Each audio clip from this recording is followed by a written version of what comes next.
Lake Charles, and every cool place on the planet. Welcome to the fastest growing podcast in the history of the known universe. And we have a terrific variety show for you today. We're obviously going to talk a lot of sport because of what happened on the weekend. Tracy will join us a little bit later with her LSU report. We'll see how depressed she is over her Tigers. Philly Greg is going to join me for the first segment. We're going to blast through NFL because a lot of great stuff, including what I think might have been the most exciting Texans regular season game I've seen. And, I've been fairly critical of them through the years, but boy, it looks like they got it right with CJ Stroud. And how about Tank Dell, Cougar? Huge catches there at the end and throughout the game. So we'll get to that. A lot of other stuff that I want to get to today. But, it's going to be fun. So also English Rich is going to join us later in the show. We're going to talk about movies and writing. And Rich and I are going to be doing a podcast on that as we expand the Falcon network. So it's going to be an absolutely awesome show today. And I can't wait to get everybody involved. And then our buddy Eva Elliott's going to join us sometime near the end of the show. So we'll probably go over a little bit today. I hope that's okay because, just want to have some fun. And we're finally going to get Dr. Linville back live. So welcome in, Flea. Welcome in, everybody. We're gonna have a lot of fun with the show. One of the things I wanted to talk about, but he hasn't seen it yet. And first, a hockey play for the people tonight. I've been doing really well. Pushed last night, but 2-0 Saturday, and on a pretty good run. So tonight's hockey play for the people: Vancouver, Edmonton over 6.5. I feel so good about this one based on all the numbers that I actually bought an extra point up to 7 so I could get a plus number on it. The Oilers have McDavid back, so they're going to score some goals. Vancouver is just destroying people, especially at home. So if you're looking for a hockey play, there you go. Taking care of the people. Welcome, Joel. Welcome, Chucky D. I hope everybody had a great weekend. Mine was a lot like last weekend. Had the therapy, felt great. As you can see, the neck's looking fantastic. And then got food poisoning because I'm an idiot and ate something from a convenience store and deserved everything that happened to me. So, welcome in, Joel. I'm really excited for you guys to be here today because I think you're gonna love what we had. First, I'm gonna tell you about the Phoenix on Westheimer. Dynamo tonight. If you're a Dynamo fan, and I know one of you are, you can head over there. They have great soccer. It doesn't matter who you support. They always have a lot of fans from every team, and it's just the best soccer bar in the city, hands down. They're a Penn State bar, which is great. If you want a cool experience, just go over there on a Premier League Saturday morning and watch the games and watch the people. I always have a blast doing that. Champions League early rounds going on still. Terrific food. Always ask what the special is. Great staff. Vu and his people do a great job. We were over there Thursday. We will be back either this Thursday or next Thursday. I'm not sure which. But Phoenix on Westheimer. Please go and check it out. So BS Fleece's gas station sushi. No, okay, I'll tell you because I'm stupid. I was in a rush and just wanted to grab something quick for lunch. So I grabbed some chili out of a can and, mixed it with some cheese and a couple other little things and took like 2 bites. Like, yeah, this doesn't taste right. But I'm stupid. I ate it all. And, and I let the dog lick the bowl, which is also stupid. And both of us were I couldn't leave the house Saturday. I barely left long enough yesterday to come over here. And a lot of you guys remember our buddy Eric from Carbach. He's in town. So came over and met him here at PJ's. He loved it here. And we had a good time. And, but I wasn't able to eat food again until this afternoon. And so far, so good. I think I'm over it. But, it wasn't my smartest move. As one of my friends called me, to quote iRobot, I'm the dumbest smart person they know. And that's probably fair because that's me.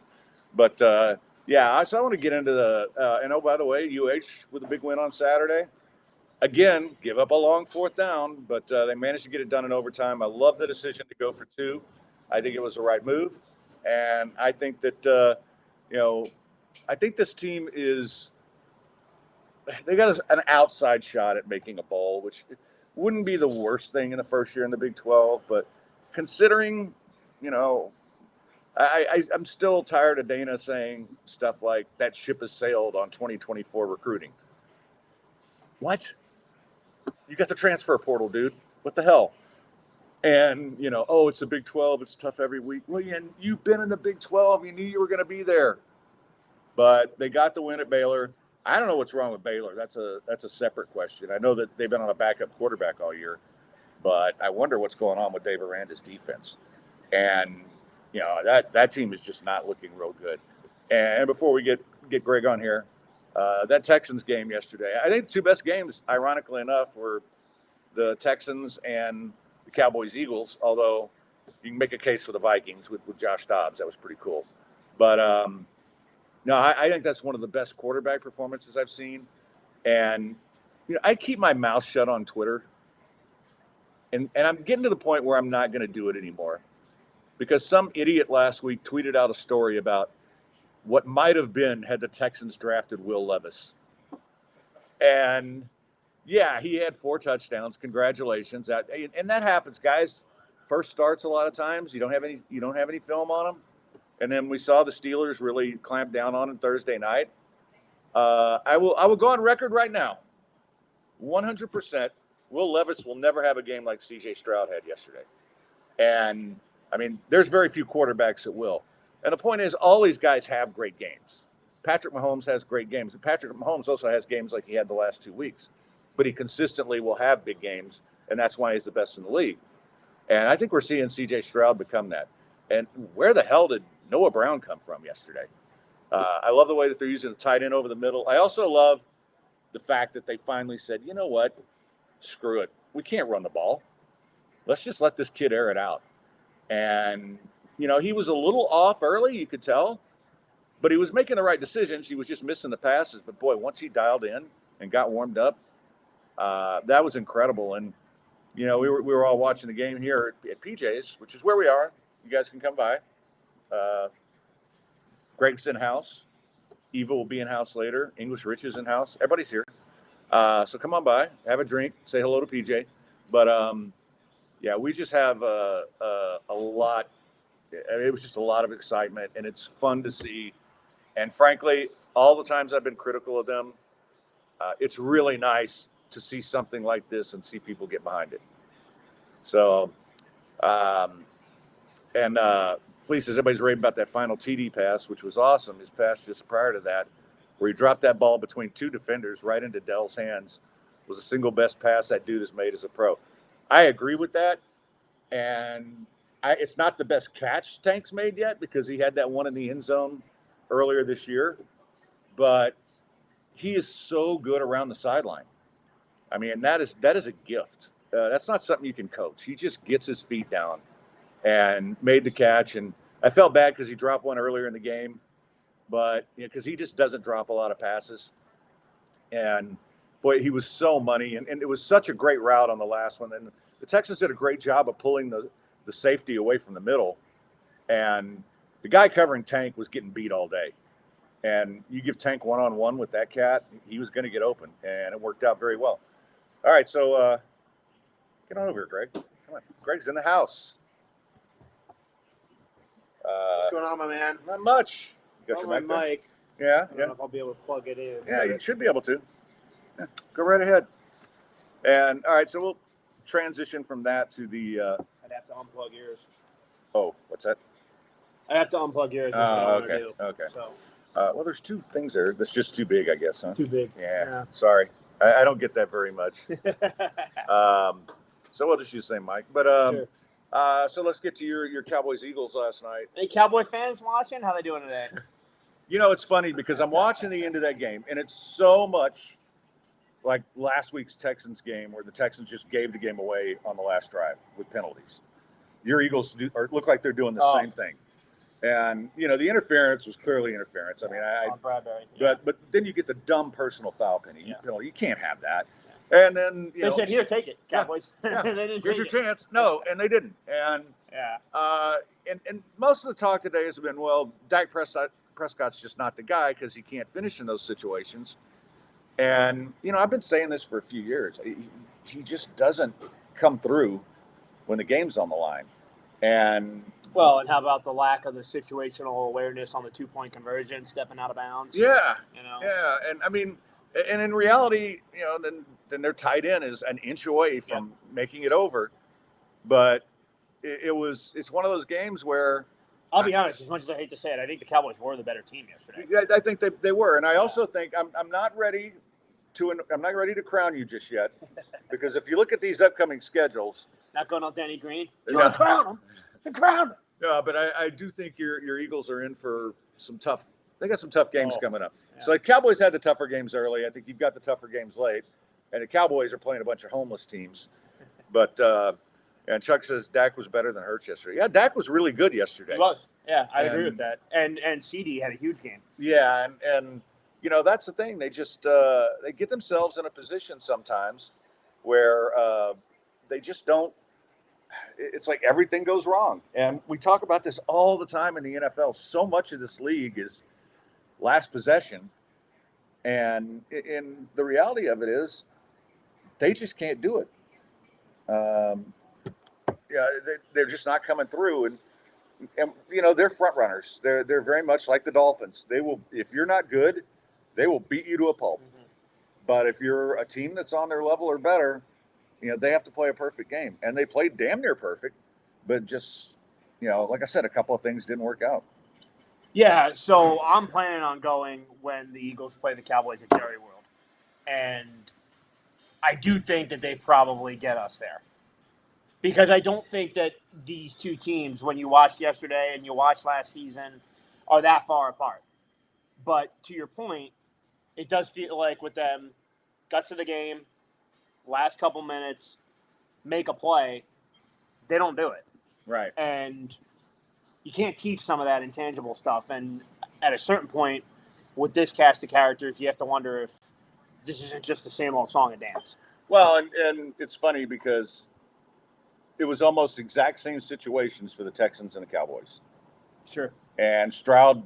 And Stroud does stuff yesterday that, as well as Dak played yesterday, you can count on one hand the amount of times Dak in his career has come through in those moments the way Stroud did as a rookie. Yeah, and people forget, really, 2 weeks ago, he did the same thing. He let him down for the leading score against Atlanta. The defense just couldn't stop him. Yeah. They left too much time on the clock. But, I mean, that's the mark of a good quarterback. And when you're breaking Andrew Luck's passing record as a rookie, I mean, that's pretty incredible. And I know you guys have all seen the numbers by now. 470 yards, 5 touchdowns. Most passing yards in a game by a rookie. And it's just amazing what he did yesterday. And it's funny, and just to get back to that for a second, then we'll talk about Piper's Plumbing, and then we'll get into the rest of the games. But the only reason he was able to put up those yards, the Texans actually made a play on defense to win the game. They stripped the ball. There's 4 Texans right there, and it goes right to Mike Evans. And they do that, game's over. 3 kneel downs, boom. But it also set up that. And, I mean, what an amazing, just an amazing game to watch. And also, I mean, we didn't even talk about the fact that they had a dead kicker. Yeah. And so you got a running back out there kicking a field goal. The thought ever kind of occurred to me yesterday, because we've seen this happen before where teams don't have kickers, but nobody ever, the roster spot is that valuable. Nobody ever thought to carry an emergency kicker. Well, some teams carry the kickoff guy, right? And then they use a place kicker. Right. Yeah. But we were talking about it yesterday. The punter is, he's Australian, so he's not a soccer guy. Right. So he can't really do that. And everybody loves the Australian punters because they're really good. And this guy's a badass. But, I mean, hell, I remember when the Cowboys used Danny White as a punter and a backup kicker. It just seems like you should have somebody trained in case that happens in game. And maybe they're doing this with Dare because, he looked okay on the kickoffs. And he made the one field goal, He made the one field goal. But, boy, it puts you in a rough situation. So for them to overcome that, and the fact that, hey, Crazy Baker played pretty well yesterday and got them in position and made some plays at the end to win the game too. Isn't Tampa not one of the weirder teams? Week to week, they could look so bad, or you look at the way they scored some points yesterday and you're like, hey, maybe they have something here. I have no clue about them week to week. They're really talented. And, I think Baker's playing well for them. But, they just – and again, if you're a Tampa fan, Baker did everything the same way CJ did 2 weeks ago to give you the lead to win the game. And the other guy just did more at the end. And that's not a knock on Baker at all. I think Baker played his ass off. All right, I got to tell you about Piper's Plumbing. 832-632-2583. Everybody's always asking me, where do I get a good plumber? It's like, I don't know. I know where you can get a great plumber. You go to Piper's. And they're based in League City area. They will take care of you, Nassau Bay in particular, anywhere in that area. But hit them up if you've got a job, because, guys, there's a lot of plumbers out there who they don't care about their customers. They just want to get paid, because it's something we all need at some point. These guys are not like that. They're good people. They take care of everything: plumbing, water heater replacement, tankless water heater installation, main water line repair and replacement, gas test, gas line repair, replace, all the stuff.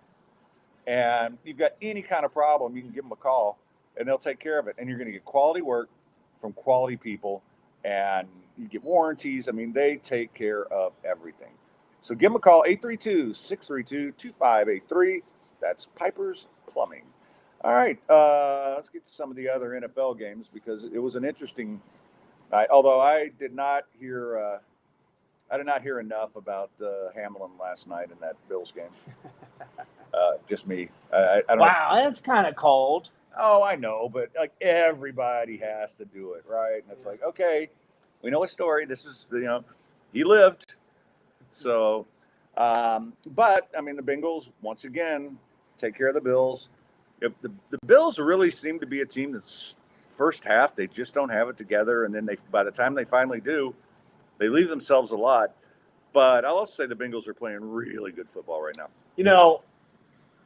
It's kind of I can't explain why every year out of the gate it's like, wow, what's wrong with the Bengals? And then by November they're fine, but there's definitely a mental component in that locker room where, and I give them credit for this, like they don't allow it to snowball, and they kind of find their way. And you and I have gone back and forth about this with the NFL versus college football. The NFL allows you to do some of the stuff where the Bengals start slow, problem solve a little bit, and the next thing you know, they're okay. And what's it, back-to-back AFC championship games they've played in? Yeah, so, yeah. Maybe they make it 3 in a row. Yeah, and all the stuff about, they should just sit Jose Burrow earlier in the year. He's got his act together, and yeah, he looks like he's moving fine. He's moving fine, and sometimes guys play through injuries and get better. Everybody just assumes, we got to sit him on the bench. But no, sometimes the flexibility gets better, sometimes the practice. And that's clearly the case with Burrow. And I think the Bengals are definitely back in the Super Bowl conversation. Dolphins-Chiefs game. The Dolphins, I mean, it's 0-8 now against teams with winning records. I was gonna say, you're talking about the Super Bowl conversation. I think we have to officially take the Dolphins out until they win one of these games, because we've seen them step up against this season. Kansas City 21-14, and I mean, let's be honest, it felt like it wasn't even that close most of the way. And then the other 2 times they got waxed in Buffalo, and Eagles beat them pretty good. And again, they get behind early in these games, and it just doesn't look like a team that's in the same tier as their opponent. So I need to see them win one of these games. I know they're going to get Buffalo again, but Buffalo's got 4 losses now. So I think Miami's like the team that puts up numbers, beats up on bad teams. But when push comes to shove, are they a Super Bowl contender? I lean more towards no than yes. I kind of feel like the Dolphins, Cowboys, Bills exacta box right now. Like, all those teams are good. Yeah. And they'll beat up on the bad teams, but they're just not. And look, the Chiefs didn't play well yesterday. In fact, they scored 14 points on offense. And that gets lost because they had the, they get the defensive touchdown. And they scored no points in the second half. This is 2 weeks in a row where Mahomes has not played well. Yeah. And they still win the game. And that's what good teams do. Well, I'll tell you, team that's winning and looking convincingly in doing so. How about Baltimore yesterday? Yeah, I knew that was throttling Seattle. I knew that was a tough spot for Seattle, the West Coast to East Coast thing, and but the Ravens are playing great football, and on both sides of the ball, they trot a running back off the street who goes out there and just goes nuts. And I think the Ravens. I've said all along. I thought the Ravens were a legit contender, and a legit Super Bowl contender. And you think about it, the Lamar stuff's behind him now. Yeah, So Yeah. that's not hanging over. yeah. him. He's not going to sit out with some kind of fake injury. Yep. And he's playing well. And that Dan Monken offense gets better and better every week. Yeah. And that's the thing. They're getting more and more comfortable. And if they can just fade some injuries, I think they're going to be fine. Yeah, I still don't know what to make of the Browns. I think the Browns have one of the best defenses in football. They had the air humper back yesterday, and he played okay. But we'll learn a lot about them in the next game they play at Baltimore. Yeah, and that's where I think they might get their comeuppance a little bit. But the Cardinals, they're trotting Clayton Tune out there. I love Clayton Tune. He was great at UH. I used to call him Clayton Tune-over early in his career.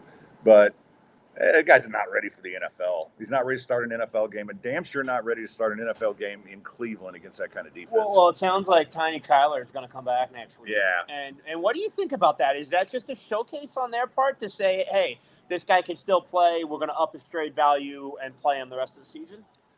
That's what I would do. Yeah. And see what he can do. But if he also goes out there and suck, now you got a $40 million albatross. What are you going to do? Right. And a high pick. Right. Oh, I don't know if I want. By the way, how about Crying Caleb? Yeah. Can we call him that now? And remember how everybody was like, "Oh, the Texans shouldn't take a quarterback this year. They could just get Caleb Williams. Wait for next year for Caleb Williams." I don't think so. That guy has regressed. Yeah. And crying in the stands. Come on, man. And USC finally fired his defensive coordinator. Yeah. The Packers, who I think are awful. I guess I got to finally give up on the Rams. Well, no Stafford yesterday, but Still, this Packers team sucks. Yeah, and to lose 20-3 going away like that, not their finest moment for the Rams. Yeah, and getting out of the Patriots Commanders, I kind of feel bad for Bill Belichick. This is like the equivalent of Elvis dying on the toilet. It's just. So you don't think he's there next year? I don't know. But Chucky D says the Ravens are the best team. And Flea says KC has Mr. Taylor Swift and a bunch of nobodies left from Mahomes to throw to. That's all fair. Did you think maybe because we saw some moves at the trade deadline, KC, they're okay, not more aggressive on getting a wide receiver, huh? They should have tried. Yeah. I mean, they got McCole Hardman back. Woo. Yeah, right. And I liked him in KC, but he wasn't anything special. He was just a situational guy, and then Jets couldn't even find a way to use him. So maybe they do, but that's not good enough. And I don't know. Did you see somebody caught on camera what Mike Evans said to D'Amico Ryans after the game yesterday? No, well, I missed this. Yeah, it's like, hey, if you can come get me, come get me. Oh, wow. So I don't know what his contract status is, but if he's a free agent next year, I think he is. No, I'd love for him to be here. Yeah, and his whole family's not far. Because he's from Southeast Texas, right? Yeah. Yeah. Saints over the Bears, 24-17. A lot of people had the Saints in their survivor pool. So I had the Bears plus 8.5. Yeah. This was such a sweat, and it didn't need to be. It was 17-17 after 3 quarters. The Bears had 5 possessions in the fourth quarter. 2 were 3-and-outs, and the other 3 were turnovers. They did not get a first down in the fourth quarter. And I thought with the amount of times the Saints were gifted plus territory starting field position, they'd end up covering. They missed a field goal. One time they punted, and I hung on for dear life for the cover. But, yeah, that's what you get into sometimes when you bet on these backup quarterbacks. Yeah, I mean, that's part of the danger. Galveston, yeah, okay. Let's see here. I was just checking to see who was in there. That's TC. She'll be joining us in a little bit. Time for me to go? No. Hang around because we're going to talk college football, and she's an SEC expert. You'll like her. Okay. Colts beat the Panthers, and this was just a one-man defensive show here. I mean, the Colts did nothing on offense, but you get 2 pick sixes. And and it was really cool seeing his family in the stands. I don't know if you saw the highlights of that, but they were like the only Colts fans in the stadium, and they had the cameras on him. And here he is with 2 pick sixes, and the Colts go on for one. I think the Colts are awful. I don't think they beat the Texans a second time. I'll say that. Yeah, I mean, they don't really have enough firepower offensively, right? I mean, you talk about it yesterday. They scored 27 points, and I think Minshew only threw for 125 yards or something. So Yeah, it was just, and you know this from Gardner being in Philadelphia. This is kind of Gardner. He'll start off great. Yeah. Then people adjust to the fact that he has a pop gun arm, and it gets harder and harder for him. Giants lose to the Raiders. Sometimes a coaching change. Like, I know how much I hated Josh McDaniels. I didn't realize how much the players did. Because I like the Giants in this game going in. Well, they win one. How about Antonio Pierce, the interim coach against his team that he played for, the Giants, and Danny Dimes, torn ACL. So who knows? So I kind of think that's the end of his era as starting quarterback there, right? They have to go after they're going to have to go after They just paid him, though. I know, but at least you have a quarterback on a rookie deal. Yeah. Jeez. But there's so many other problems with the Giants. I mean, they can't block. Yeah, well, you know what? They have a couple of pieces. I think Kayvon Thibodeau is turning into a really nice player for him. But yeah, that offensive line has been a mess for years. And ever since they moved off Odell Beckham Jr., they haven't really been able to help the quarterback with enough wide receiver help. And now Darren Waller's on IR. And they, that's the thing. And not to overpraise C.J. Stroud today, because he'll probably have a tough game next week in Cincinnati, let's be honest. But a great quarterback will turn an average receiver into a big-time guy. And so look at what Nico Collins is becoming. Look at what Noah Brown did yesterday. And, you're not seeing any of that with Daniel Jones. No, I'm not seeing the greatness. I'm seeing the averageness at best. Yeah, and I'm seeing a guy who maybe could be Kirk Cousins. I think last season was everything that the Giants can achieve with Daniel Jones. And fortunately for Daniel Jones, it came in a contract year. Yeah.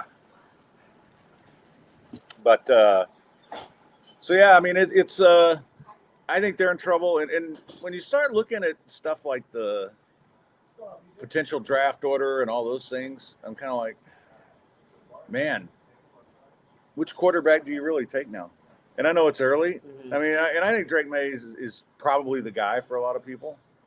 Oh, so he's number one now for you? I think he is for a lot of people. Yeah. I don't know. I still like Penix a lot.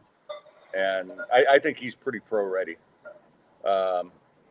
So Flea says Texans have a 2-year window with CJ on the cheap. If the dude continues to progress, he'll be 7. Yeah, he'll be. I mean, let's not anoint him just yet. But you've got a couple of years on this. And the one cool thing, and I will just say this about the Texans' future: there's 2 things they really need to do. Number one is they got to improve that running back situation. I was never a Dameon Pierce guy. We've always talked about this. I'll grab one every year in the second or third round and hope I get Kenneth Walker. Sure. I'd be happy with that. And I don't think it's all the offensive line anymore. I think these guys just can't hit the holes fast enough. Yeah. And, but I do think it's for now, they're going to have a lot of money in the offseason. And let's say Mike Evans wants to come here. You don't think that upgrades that receiver core tremendously? Sure. And, a couple more players on defense. And I don't want to keep going back to if Derek Stingley's ever healthy, because it's like if Yao Ming's ever healthy. Oh, okay. But before we move on to Tracy, I want to ask you finally got rid of James Harden. Yeah, it happened. And you know what? I actually think the Sixers did okay. They got a lot of players that can fill out their rotation. They picked up some draft picks. They can flip maybe for the third star because Tyrese Maxey keeps getting better. So, yeah, it's nice that he's gone. 2 years. Not even. All right, well, let's talk a little college football. And I'm gonna bring on TC Gold Rush, our good friend Tracy Cowley. I may have to interrupt. Fred.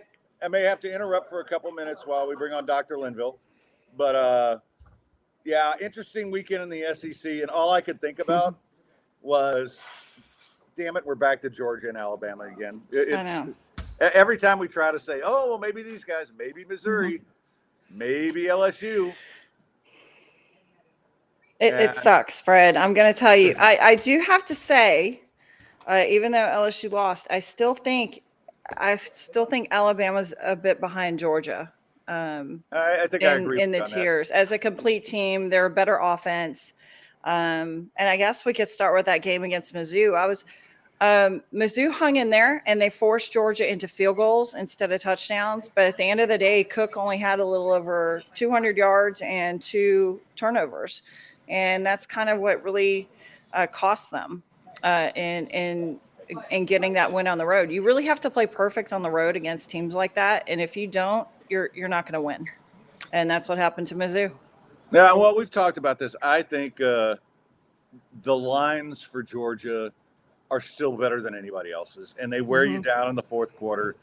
And they don't need to be great. I mean, they lose Perfect. Yep. Yeah, they lose the best offensive player in the country, and they don't miss a beat. And I look at them, and I'm just like, I just don't see anybody getting to them. I think Auburn was the closest simply because they just played a bad game that day, and Auburn played out of its mind. And that was Beck's first road game in the SEC too. Yeah. Carson Beck, another fine Southern gentleman, like they always have playing quarterback for Georgia. But no, I look at that, and I look at Alabama, and it's just one thing about Saban is he figures things out as the season goes on, and he's kind of done that. He's figured out how to make it work with his quarterback, who's not the kind of quarterback he's used to. And, they still have as much talent as anybody, and they always get coached up. And, I think I really gave LSU a shot, but even if Daniels doesn't get hurt at the end, I think they were worn down at that point. If you look at it, Fred, this is LSU's worst defense statistically in their history. Worse than the 2020 Bo Pelini defense. It is statistically the worst LSU defense ever. And they made Milroe look like Cam freaking Newton out there. And I do feel if they had any semblance of containment and had 2 more stops, we'll get to that hit in a minute. LSU would have had a fighting chance, but their offense was elite. It had to be perfect. It wasn't. It was close. Daniels and Milroe had very similar stats. The teams had similar stats. The difference was Alabama was 11 of 14 on third downs, and LSU couldn't get off the field. And that's the difference in the football game right there, is you're allowing them to keep moving down the field and not getting off the field and putting your offense back on the field. As far as that hit, that was targeting. It's definition of it. It hit his head and neck. Lane Kiffin even came out to say that he was shocked that wasn't targeting as well. Brian Kelly asked for a review on that. They said it wasn't. And I just want to be very clear. I do feel, and this may be biased, of course, but he's already hurt 3 quarterbacks. Dallas Hunter has. He hurt Ewers, he hurt Jackson Dart, and he's also hurt Jane Daniels. And I think, hey, if he's willing to take a penalty for the team and put a late hit and knock out a quarterback, I think he's like, okay, I'll go ahead and do it. And I just think that's filthy. That's just my opinion. Yeah, I do think, though, that and here's one of the differences. And, and obviously I agree with you on the Daniels hit. I thought that was chicken shit. But when you said they had the same stats, I mean, for LSU to win, Daniels was going to have to be much better than Milton.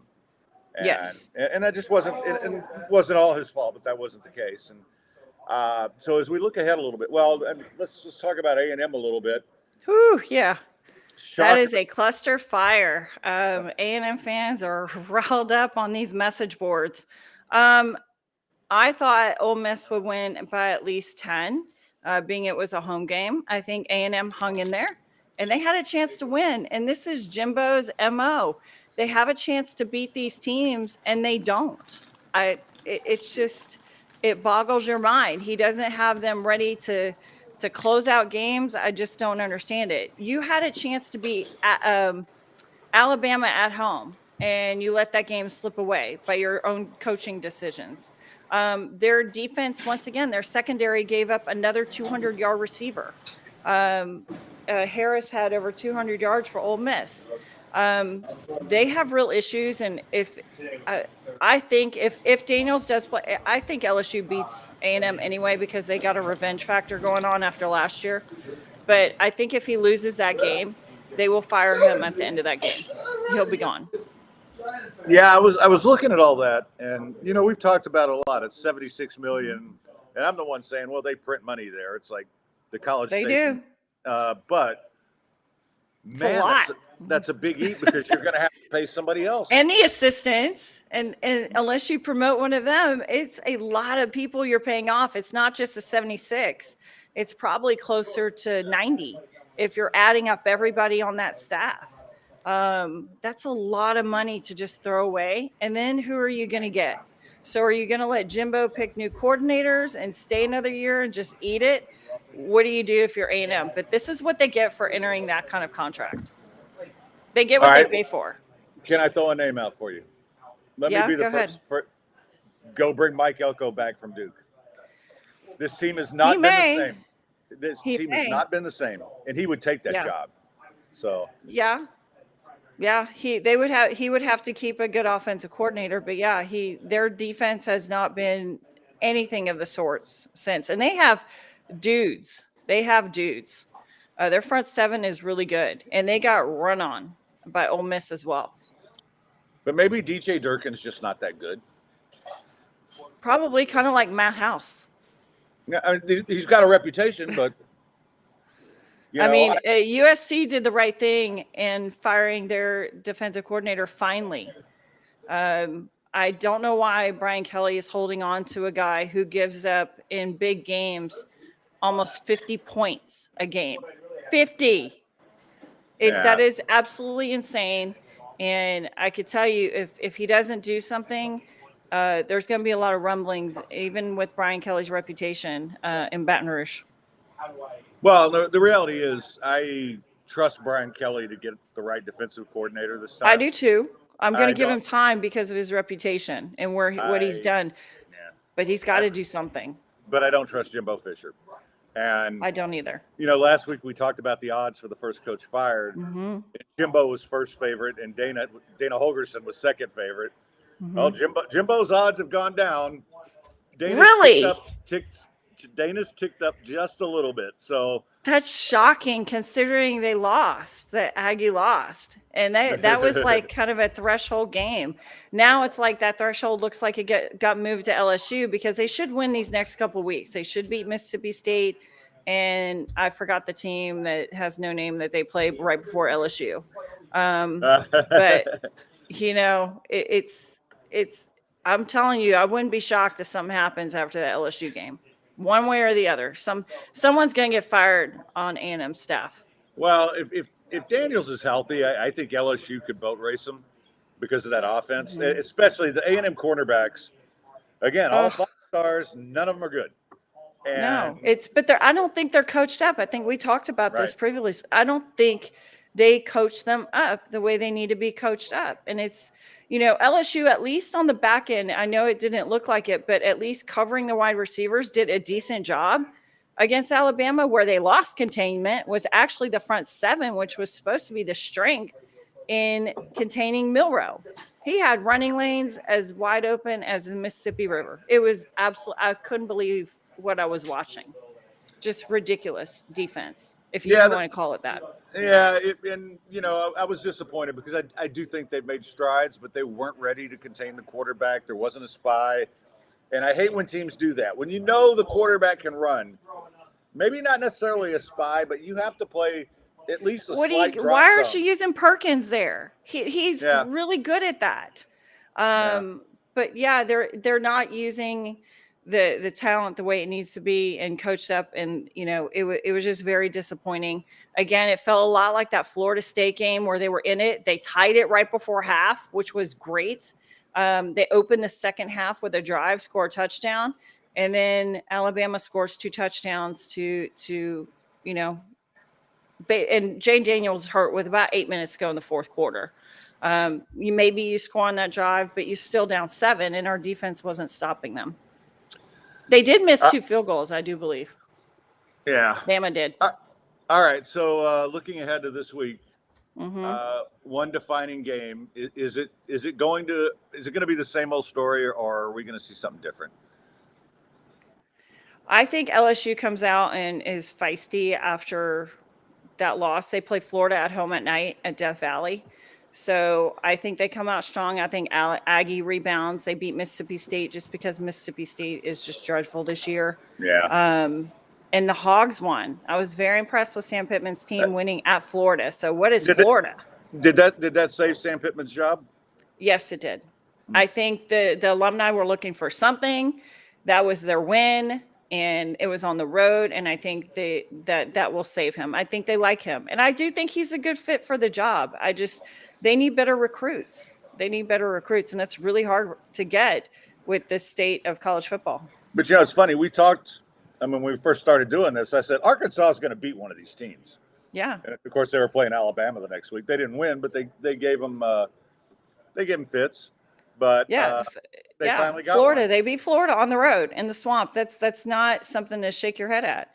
So, and I think Georgia wins out. They're going to win out. I don't think Tennessee has the horses, and I don't think their quarterback Milton is accurate enough to beat Georgia. Yeah, and it's something AJ and I talk about on Thursdays. Is like, this guy isn't Hendon Hooker. No, not even close. Huge drop off, and huge.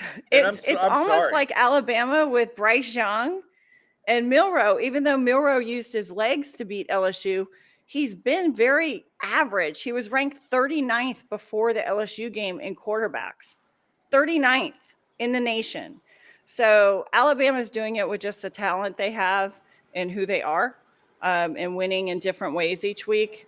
Georgia is just, I don't think it's going to be, I think they just run the table, and I do think they beat Bama comfortably in the championship, in the SEC championship. And I keep hearing how, this is the tough part of their schedule. It's like, they don't really have a tough part of their schedule. Nobody's on not their when you level. play like they do. Not when you have what they have, and it just seems like they're finding their groove. I don't think their defense is as talented, and people will score on them, but I still think their offense will outscore them. Yeah, and I don't see much happening with I don't see Mississippi beating them. I'm sorry. I'd absolutely like to. not. I'd like I to don't believe think in that game's going to be close. What's this? I haven't looked at the spread. I've worked today. What's the spread on that one, Fred? Yeah, I haven't looked yet. I always look on Tuesdays because today I'm playing. Today's a big hockey night for me, so I'm betting on all that. But by the way, if you want in, Edmonton, Vancouver over 6.5 goals tonight. So there you go. What? There have been a lot of hockey goals. My Avalanche were down 4-0 to the Knights the other night, and I turned it off. I'm like, what is happening? Just a lot of goals. So before I let you go, a little bit about your Niners with the week off, some time to regroup. They go to Jacksonville. Most importantly for my fantasy team is your quarterback going to have his act together and be healthy this week? Yes. Everything I'm hearing is he's healthy. He's fine. I'm not too familiar with the Jacksonville defense. You may be more familiar with pretty that. Good. They're pretty good. They're not 49ers good, but they've got some playmakers, and they're very well coached. They remind me a lot of DeMeco Ryans' defense. They're always in the right place. They may not be the most talented guys, but they're in the perfect place to make plays, and if you make a mistake, they'll get you. I think the Niners are going to correct a lot of their errors. I think it gave them time to kind of reset the button. And this is a must win. This is their season. Even though Seattle lost and they're in first place, they have to win to stay in first place and to keep up with even a remote chance with the Eagles, because then they play at Philadelphia the next week. So this is a must-win game for them. All right, Tracy, great stuff as always. I'm looking forward to talking to you again next week, and I'm going to reach out to you this week. We're expanding the Falconcast network, and I want to talk to you about a few things. Awesome. Well, I'm still waiting to get on with and do a threesome with you and AJ. We'll make that happen. We will make that happen. It's just, it's funny is like the shows with AJ just turn into us talking gambling. I know. And I know. Y'all are old buddies. That's what happens. Yeah. And it's, it's funny. We have so much fun doing it, but I mean, I love having you on, and Mondays are fun too, because I get to, I get to have multiple people on that I like. Yeah. So it all works out. Awesome. Thanks, Fred. great as always. And when you're on ESPN or SEC Network one day, you better not forget about my tiny little Falconcast. I'm too old, Fred. They only hire the young people. Oh no, they hire people who are smart. Well, no, they hire people who are attractive first, but then they hire people who are smart. You're both, so you got a shot. So Well, I appreciate it, Fred. I appreciate you having me on. all right, I'll talk to you soon. Talk soon. Bye. All right. So let me reach out to a few people here who have been on Twitch. Flea says bucket list, catch a game at Death Valley someday at night. It is the best atmosphere I've ever been to. And you name any college football atmosphere, I've been to it. And then Flea says, poor Tracy, count your LSU blessings. Try being a Texas Tech Red Raider alum right now. We're so horrible. You did kick my ass. Thank you. So there's that. Welcome in King of all Twitches, Virginia Buttonweed. Love you guys, man. Thanks for joining. And yeah, Tracy is so good. So we got some fun stuff coming up for you. 75 Truths in. Oh, you guys just want a lower camera angle with her. Well, we'll have Eve on later. She'll lower the camera angle, okay? Anyway, and no, it's not the future ex-wife cast, okay? Everybody's married. I'm not even gonna tell you about the date I tried to have Friday. It was a freaking disaster. But what I am gonna do is bring in my good buddy. Come on over here. You got to get where people can see you. My handsome English friend Rich. What's up? English Rich is a very talented young man. He wrote wrote one of, in the way we became friends, we were talking about writing, and he sent me his script for a movie, and I got to tell you, it was fucking brilliant. I just fell in love with it. And Yeah, that's not too bad. It's okay. It's okay. So it's one of the projects we're going to do, but I'll go ahead and announce this now. He's now going to be a partner in the whole Falconcast network, and we are going to do a weekly podcast on writing and movies, all the stuff AJ and I used to talk about, movies and Netflix and all that shit, but we're going to do it from a writer's standpoint. And I hope this is something that you guys will enjoy, but eventually I'm going to let him host it, but we're going to start off with the two of us doing it because A, he's English, so he sounds smarter than us. Well, when I do my best Hugh Grant impression, I do, yeah. And you know, he's also much more handsome than me, which is 95% of the planet. That is absolutely true, yeah. You know, but anyway, man, first off, welcome to the team. I'm proud to have you. Thank you very much. It's a pleasure to be part of Falconcast. Well, let's talk first about. I want an English guy's view of American sports. I wish you'd been here yesterday when we're all jumping in the air when Tank Dell scores a winning touchdown. Absolutely, and we're all just having a blast. I mean, that game yesterday was insane. It was a game of the year. It was definitely. It may be the.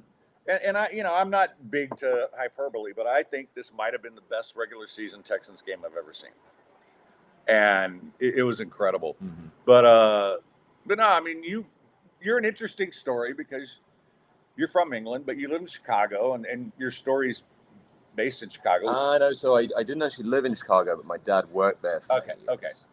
Okay. So the question I guess I would ask is. And I will always say this: English soccer fans are the most passionate. Period. Very true. Have you seen anything close to that here? I have, but in a different way. So when you go to an English soccer game, sorry, I can't even say it. When you go to an English football game, Right. I know you're trying. It is 90 minutes of hardcore, sitting in your seat, watching sport, and you will die for your team in those 90 minutes. Or standing and singing. Or standing and You singing. guys do that, yeah. Or, you know, throwing shit at the referee. Yeah. I haven't seen that level of passion whilst just sitting in a stadium and watching American football. But I think the overall level of the way it consumes people's lives here, like Monday morning quarterbacking, and then Tuesday morning quarterbacking after Monday night football. And it consumes people's lives, I think, in a way that maybe it quite doesn't over in Europe. And I think that's because American sports are much more accessible at a family level as well. Right. So, like, you know, the difference between a soccer game and when you go to a baseball game is the baseball game is much more of like a family-friendly, festival kind of atmosphere, whereas English football games maybe not so much like that. Well, it's funny because I always tell people baseball is a social game Very much so. because it's slow and there's a lot of stuff in between and you talk. Don't talk to me at a football game. Absolutely not. Yeah. Now your football a little bit different because when I would go to games, I would go to games with people who really know the sport, and I'm constantly asking questions. And it's interesting here because we're getting a lot of questions. Yeah, we are. Felice says, speaking of scripts, have you seen Killers of the Flower Moon? Usually a huge Scorsese fan, but that was such a slog to sit through at 3.5 hours. And you know what? We actually talked about this. They rewrote that script. They did several times. The first time they got it, everybody's like, "Oh, this sucks." Yeah, and the first version of it was like 4.5 hours long. Okay, so, and this is the kind of stuff we're going to get into. If you're going to do a 4-hour movie, why not do like a Netflix series? I right? absolutely agree. Me and my girlfriend Veronica were actually talking about this last night because I really want to go and see Killers of the Flower Moon. But even for me, like when I went to see The Irishman, which is over 4 hours, that was a slog. And she loves movies, but she won't sit through 3.5 hours of the thing about that got me was the CGI, and they're trying to make Robert De Niro look like he can kick somebody's ass. Right. And like, look, I'm old and weak with a bad back. I could drop De Niro in a second. Give me a fucking break. But Virginia Bettenweed says, never sat when I was at Derby at Old Trafford. That's true. The City United Derby. Some games are bigger than others, obviously. Yeah. It's like you can compare City, the Manchester Derby, to Cowboys Eagles last night. That kind of level. Yeah, I think it's the difference is I think it's kind of next level with in England. It's much more tribal in England, I think, than it is here. And I've seen how passionate the Cowboys fans are and the rivalry between the Cowboys and the Eagles, and they're not called the Redskins anymore, are they? What are they called? The Commanders. Yeah. I miss them being the Redskins, so I'm sorry. Yeah. Never seen an English dude drink Miller. Yeah. I'll get a Lone Star if it'll help you. But didn't y'all sit through Titanic? I never saw Titanic in the theater. Oh, I did. In fact, it was one of the first movies I ever saw. It was my mum. Oh, really? Yeah, I was like 8 years old or something. Oh, okay. But no, we got off topic. So, sport. All right, we can talk movies. I don't care. I'm down with that. It's just it's been an interesting transition moving to America. So I've lived in Texas now for 18 months, and the most important thing is being able to watch it at a reasonable time. Yeah. So I'm a Tennessee Titans fan, and which doesn't make me very popular in Houston. How'd you get to be a Tennessee Titans fan? So back in like 98, 99, me and my friends in high school got a copy of Madden on the PlayStation. And I just went through all the team logos and picked the one I liked the best, and I got stuck with the goddamn Titans. But yeah, so like Thursday night when they played the Steelers, I'd have had to stay up till 2 a.m. Yeah. To even start the game. And now, I can go to a bar and watch it at a reasonable time, and just being around other people that are obsessed with the sport is great. Blue wants to know who was on the cover of that. Oh, I think it might have been Eddie George. Okay. I think it might have been Eddie George. That's probably why. Yeah. I do remember Eddie George being on the cover. Yeah. But I remember being when I've been to England, my favorite thing was so Saturday night, college football is all like late at night there, right? Oh, no one gives a shit about college football. Oh, I do. But the best was I always play the late night Hawaii games. That's my get out. And they're always like midnight our time. Right. So I don't know. It's like 4 or 5 in the morning. Mm-hmm. I'm in a friggin' hotel room with my computer watching Hawaii for my dinky little $200 bet. I remember Hawaii had an awesome quarterback. He got drafted but then did nothing. I think he's dead now. Colt Brennan. Colt Brennan, yeah. Yeah, he lit up Hawaii. He got drafted and then just became All right, we'll stick around for a second. I got to bring this guy in. There he is. What's up? Sorry about that. It's been a while since we've had Dr. Linville on, my good friend. And what's up, man? Yeah, you could use a little work from Dr. Linville, but we'll talk about that. What's going on, buddy? Just busy. Got bombarded with calls, right at the wrong time there. So that's how it goes, I guess. Well, it was great seeing you Friday, man. It's always fun, but it's always better having you on. And do we still have the $3.50 special going for the graphs? Still going, baby. All right. So, guys, $3.50 per graph for the NeoGraph. Okay. And so, listen, I always have to do this when he's on. I had no friggin' hair, right? This is the first time I've ever seen Fred's hair. Yeah. It's kind of scary. And Kane's had it done himself. It's a great procedure. And listen, holidays are coming up. Now's the time, right?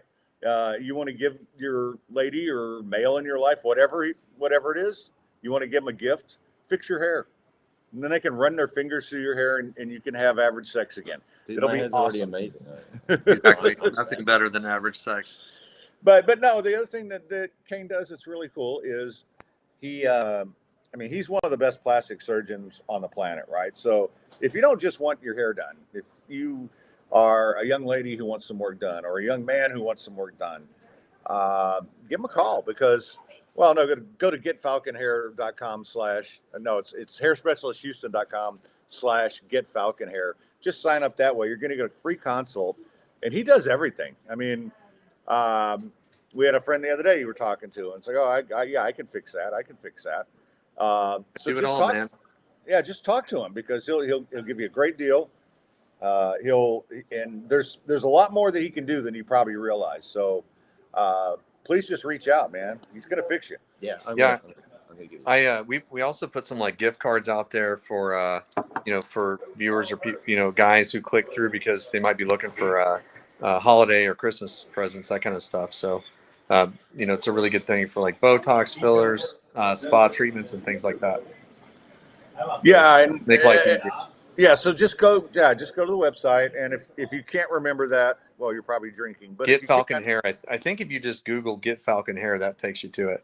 okay, that's perfect. Yeah, but it's Yeah. hairspecialisthouston.com/getfalconhair. But it doesn't have to be about hair. And like we had Correct. Jermaine on a few weeks back, and like he wants to get some stuff on his beard fixed. Yep. You can do that. Yeah. And there's no reason to not be happy about how you look. And I think the holidays is the perfect time to do it. Make yourself feel better. And like I said, you can do it as a gift for somebody else. And ladies, it's not wrong if you say, you know what, why don't you go get your hair touched up? Go talk to Dr. Linville. Here, free consultation. And if you feel good about for yourself, sure. I mean, women make up a large part of the patient population for this because they are obviously very sensitive to it. So we do a fair amount of women's hair. They'll thin out in the center, and then we've also been doing a lot of like eyebrow transplants to help them. So it's pretty awesome. Yeah, what's cool is like, and it's one of the things we talk about a lot. Men won't talk about these things. Women will be all about it. Like, Yeah. oh yeah, I'm gonna get this fixed. I'm gonna get this fixed. It's like, well, why the fuck can't I get mine fixed? Sure. What's the difference? Am I supposed to be embarrassed by that? Ain't no difference. No, Yeah. Thankfully not. Anybody who wants to hate, just let them hate. All right. Well, before we let you go, one of the other things we're working on for the Falconcast network is Dr. Linville and I are going to do some podcasts, and we'll see how many about a lot of the stuff that we've gone through in the last year with divorce and everything else, and how I think a lot of men are afraid to talk about it. And like I've told him, if somebody is handsome and smart and brilliant as this guy can have to deal with stuff, then I think people will identify with that. Hang on, you're talking about him or me? Both. Whatever. Yeah, and I think that there's just a lot of good concepts that we can get into that I think will be good for people. And I want us to do some things that'll be helpful, and I just think from a psychological standpoint. I mean, just talking to Kane made me feel so much better Friday about so much of the stuff that I've gone through, and Rich knows a lot of it. He's been around for a big chunk of it, and just having those conversations I think will help other people because it damn sure helped me. So. Yeah, for sure, man. Being able to talk to somebody and like not feeling like you're on an island is always helpful, I think. And I think we all wind up, and I've always said that we all have a commonality, and whether it's in communication or whatever. But I think when you find that commonality and can say, "Hey, that's me too," that's when you really connect, and that's when you can do better for yourself. And So yeah, we're gonna get that launched pretty quickly. I've got some things I've been working on that he knows all about, and Rich is a part of. So we're gonna expand the hell out of this thing, but I want to do some stuff like that, and we'll keep having you on as often as possible. So I appreciate it, man. It's always fun. all right, brother. I'll talk to you Okay. soon, man. Have a good one. Bye. He's such a good guy. Yeah, I need to meet him in person. Yeah, we were coaches Friday for a long time. Yeah, I'd love to meet him and hear his views and get drunk and put the world to rights. Yeah, he's so fucking smart though. I mean, he's a doctor. What do you expect? But just a good guy. We've gotten to be really, really good friends. So anyway, so some final thoughts before we have on one of our all-time favorites. You had to lead into Eva, so I apologize. Well, actually, I have a thought that I overheard you say earlier, and I need to challenge. Okay. You said that you don't think Will Levis can ever have a game like CJ Stroud had yesterday. Not a chance. And I think there's a very small chance that he actually could. But the progress that he's shown just in his second week starting, I think he was performed better against the Steelers on Thursday than he did against the Falcons. His decision-making, his prowess under pressure, he's raw, but I think he could be the real thing. I watched every game Will Levis ever played at Kentucky. Here's a guy who led the SEC in interceptions on a run-first team. He makes bad decisions, and in the NFL, the more decisions you have to make, the more bad ones you're going to make. He will never throw for 470 yards and 5 touchdowns with no picks. True, ever. but I reckon that if you counted them, Josh Allen made more mistakes in the last 2 weeks than Will Levis did. Yeah, but Josh Allen also has a track history, right? Oh, absolutely. But I'm just saying, as a rookie, I think he's showing good. Will Levis is Mitch Trubisky. He's big. He looks the part.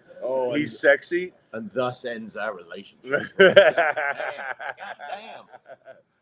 No, I mean, I think he can be a functional quarterback in the NFL. I objected to when people said take him over C.J. Stroud at number 2. Oh, totally agree. CJ Stroud. I would prefer Anthony CJ Richardson at 4, because I think Anthony Richardson, if he hadn't got hurt. Oh, he's made of glass, though. Yeah, well, that concerns me. All right, so here's one thing before I let you go. Mm-hmm. You guys get away with a lot cooler words than we do. What do you mean, like, no, I can't say it on your podcast? Yeah, you can. You can say it on the podcast. Yeah, because you use it right. If What? I say it, We're talking about C word. yeah. But you've called me a magnificent C word a couple times. You are a magnificent cunt. Oh, that sounds beautiful. Yeah. Does it not? Yeah. I love it. Bloody is the other one. Americans can't say the word bloody. No, we It can't. just doesn't sound right. Like, No, I mean, we see murder victims, because we live in America. And Flea's asking about a tosser and a wanker. a tosser is a lesser version of a wanker. Okay. Oh, so there's a priority list. Oh, absolutely. Yeah. I'll cover this at one point on the new podcast, where I'll go down on a comparison of English words and American words and what they actually mean and where they sit on that scale. Yeah, I think that would be awesome. But yeah, we're going to have a cigarette is indeed a yes. In Yes, England. yes. Oh, God, there's so many jokes I want to make for that. Especially living in the Montrose. I can't do it. Right. Yeah, let's just leave that one where it is. But anyway, thanks for coming on. We'll do it again. Absolutely. Thank you so much for having me on your podcast. We've got some great ideas and I really miss being able to dive into movies and Netflix. I was told you, have you guys watched Fall of the House of Usher yet? I've watched episode 1. We watched it last night with my beautiful girlfriend Veronica, who I have to say hello to, and her mother. We watched episode 1, and I'm going to watch the other 8 or whatever it is this week. No, hello, Veronica, and hello, Rich's mom. Oh yeah, my mum's watching as well. What's up, Mum? Tuning in from England. Yeah, you can go what to bed. time now. is it? It's got to be like. It's close to midnight now. Oh, okay. She can handle that. Come on. She's got to get up for work tomorrow. She'll be fine. All right. So English Rich, and we still need a name for the podcast. And one of the things I want to do a whole at least segment on is how movie names can really fuck up a movie if you don't have a good name. Oh, absolutely. Yeah. And it's a simple thing, right? Like you can have the best cast in the world, you can have this great idea, but if it's Magnolia Fields, I'm passing. Well, for the first 3 or 4 years of my script, the title was Scarred. which is a shit name. Yeah, And I'm so glad I came up with Outside. yeah, it's worse than my dating life. Right? But yeah, like Terminator. Yeah. You're gonna Like- watch that. It could be the worst movie in the world, right? Mhm. Cocaine Bear, which was really bad, but you watched it. I watched it because it's Cocaine Bear. So- like, Alien. It was Alien. originally called it was like I can't remember what the hell it was, but it was like 8 words. Yeah. And it was like, silly cyborgs from outer space kill people. Oh God, that sounds like Plan 9 from outer space. You Yeah. never want to go Plan 9. And then they changed it to Alien and impacted one word. Yeah. But yeah, because I was like Conan the Barbarian. Yeah. Shorter titles are better. Yeah, if you can nail it with Terminator, that's great. But like when you hear Conan the Barbarian, and even if you don't know about the books, you know what that is. That's a big badass with muscles and a sword that's going to just chop people to pieces. Yeah, Goodfellas, Godfather, Oh, Snatch. perfect. You know the only one with a long name that works, I think? Lock, Stock, and Two Smoking Barrels. That's a long ass name. I'm going to go with Buckaroo Banzai Across the Eighth Dimension. Never heard of it, but I'm going to watch it. As soon as You I have get home. to. It's like one of the greatest casts you'll ever see. Uh-huh. Like Ellen Barkin, Peter Weller, Clancy Brown. Well, Clancy Brown shows up in everything. Mhm. Yeah. Anyway, all right, brother. Thanks for Lovely. coming on. Thank Stick you so around. much Let's for have a having me on drink your after show. this. Definitely. And, America, see you later.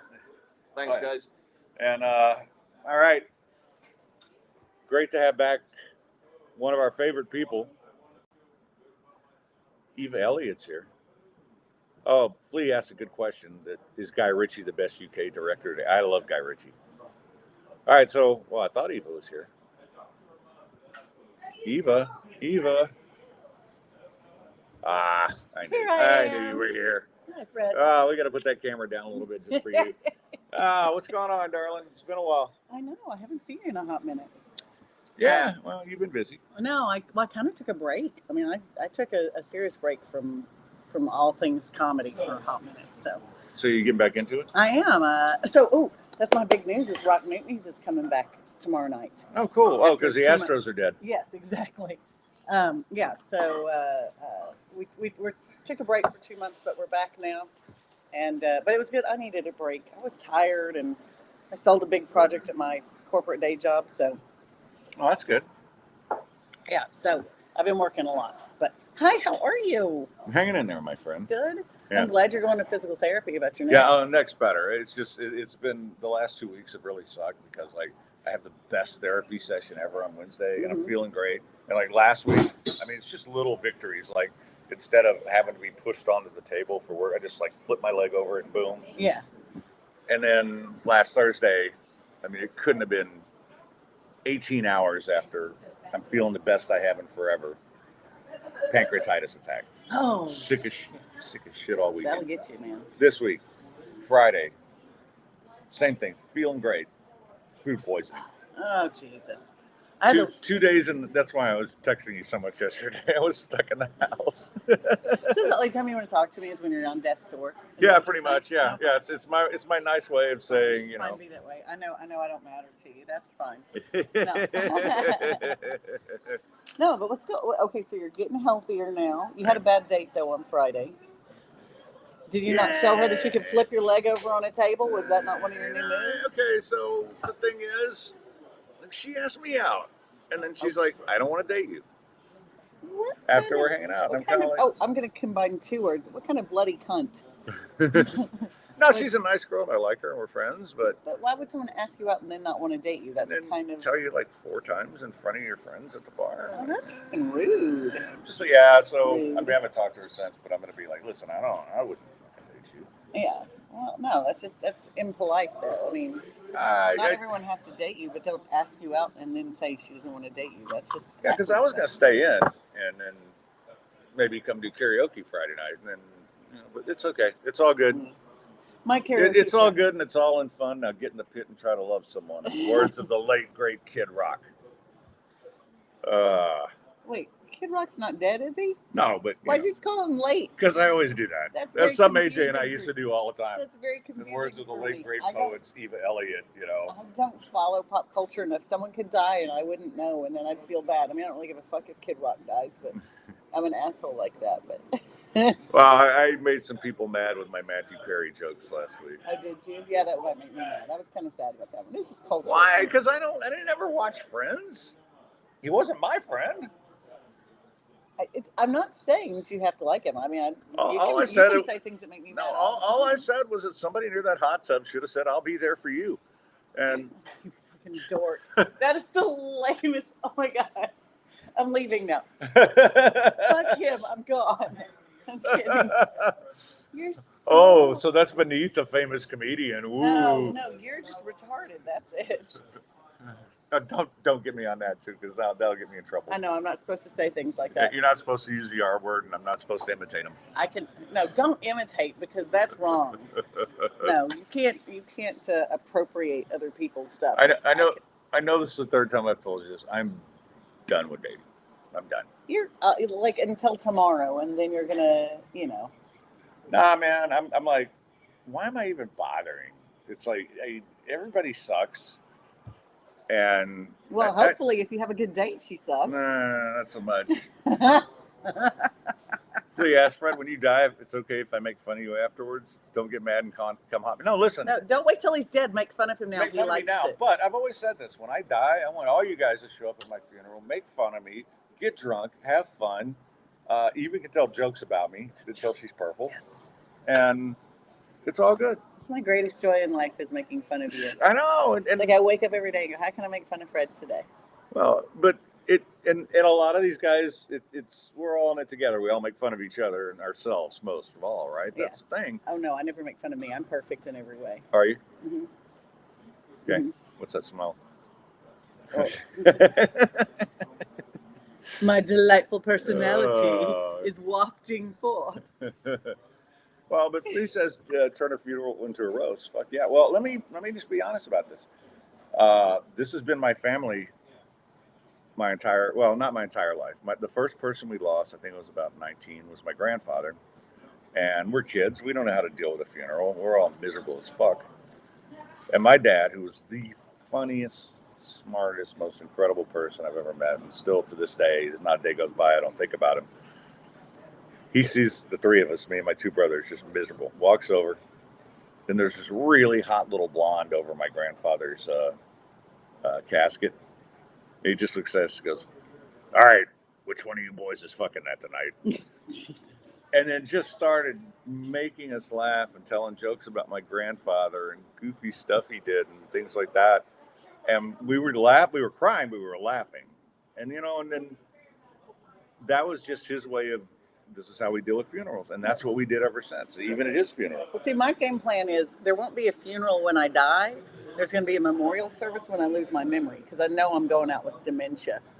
And so that's going to, like, as soon as I can't remember who anybody is anymore and I'm not me, just lock me away somewhere, wait about a year, then have a great memorial service. And I want it to be like, I want just everyone telling jokes and having fun. There will be an open bar. There will be a shit ton of food. I may have naked ladies dancing because you know what? I like a good naked lady. And I want to just have everybody have a good time. And then I want someone to wheel me in my little chair where I'm just, hunched over and incommunicative and just wheel me in. And maybe for a moment I'll perk up and go, these motherfuckers are partying for me. And then I'll go back to being like, and then the goal is, because I won't die right away, because you don't get to die right away. You have to then persist in this, state of not being you for however long I'll be that way. And then I'm going to die. And it's going to be like one of these famous people. I mean, I won't be famous, but I'll be famous in my own mind, or I would have been famous in my own mind if my mind were still there.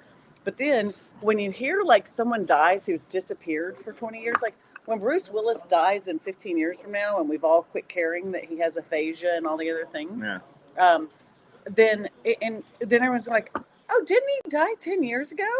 And that's what I want, that moment where everyone's like, oh, wait, didn't she die? And I'm like, yes, she did, because that wasn't her. That was just the husk, the carcass that carried her delightful tits around. I'll still have my tits, though. Would that count as necrophilia? Just out of If curiosity. you're just fondling my tits still attached to my dementia. Yeah. brain. I'm just curious. Is that necrophilia or is that just Uh, a good Thursday night? I don't know. The question is, will I consent? Can I provide consent in advance? This is a very Yeah, disturbing just write it out. conversation. Just- I'm gonna put it on a napkin. when do we not have disturbing conversations, you goofball? Anyway, all right. So, do you have your question for me? Oh, I do. Oh, okay. I have one for you. Okay. Because I don't know enough about sports, I have a question, a sports-related question. Okay, let me take a step back and explain. My children, and my youngest child right now, he's just turned 13. Okay. He's really big into asking me these kind of would you rather or kind of these extremist questions. Have you heard about the snail, the immortal snail?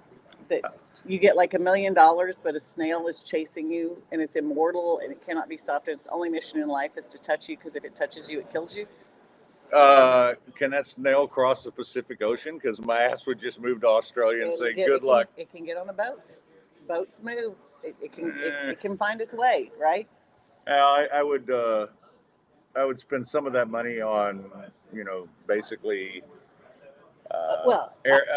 on missiles to blow the boat up. Yeah. So there. Oh, I just said I would just put the snail in a steel box and then take it with me so I know where it is at all times. Okay. It's immortal. It's not going to die, but it's going to be contained, right? Yeah. Okay. Anyway, but my kids are asking me these kind of questions all the time. And so I thought I would ask you kind of a similar question, but of a sports bent. Are you ready for it?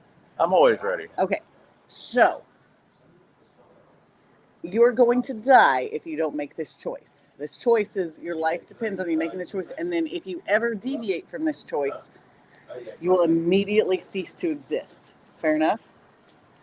You guys read too many Faustus shit. Come on. Anyway, go ahead. So you have to pick one sports team.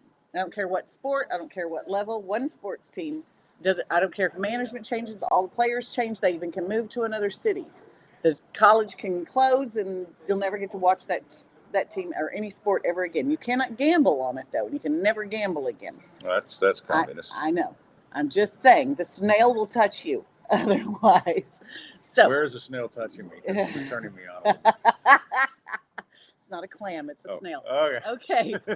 So you have to pick one sport, and it's the only sport. Well, I'm sorry, one team, and it's the only team you can watch for the rest of your life.